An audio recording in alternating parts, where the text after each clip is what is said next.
নমস্কার বন্ধুরা, লাহাস কিচেনে আপনাদের সবাইকে স্বাগত জানাই। আজকে আমি নিয়ে এসেছি পেঁয়াজ পোস্তের একটি দারুণ রেসিপি। আসুন চটপট দেখে নিই আজকের এই পেঁয়াজ পোস্তের রেসিপি।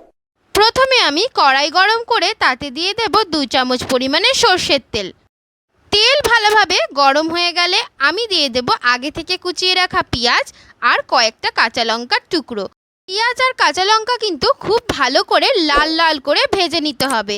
যত লাল করে ভাজবেন পোস্তের টেস্ট কিন্তু আরও বেশি হবে। এরপর দিয়ে দেব 1.5 চামচ পরিমাণে পোস্ত বাটা। পোস্ত বাটা দিয়েও কিন্তু পেঁয়াজের সাথে খুব ভালোভাবে নাড়াচাড়া করে নিতে হবে। ঠিক এই সময় আমি দিয়ে দেব 1 চামচ পরিমাণে নুন আর 1/2 চামচ পরিমাণে হলুদ গুঁড়ো। নুন আর হলুদ গুঁড়ো দিয়েও কিন্তু আমি ভালো করে নাড়াচাড়া করে নেব। দেখুন পেঁয়াজ থেকে সামান্য জল ছেড়ে দিয়েছে। নাড়তে নাড়তে পেঁয়াজের এই জলটা টানিয়ে শুকিয়ে নিলে রেডি কিন্তু আমাদের দুর্দান্ত আর ভীষণ টেস্টি রেসিপি পেঁয়াজ পোস্ত। এই পেঁয়াজ পোস্তের রেসিপিটা যদি আপনাদের ভাতের থালার পাশে থাকে তাহলে কিন্তু এক থালা ভাত নিমেষের মধ্যে শেষ হয়ে যাবে আর আঙ্গুল পুরো চেটে পুটে খেয়ে নিতে হবে।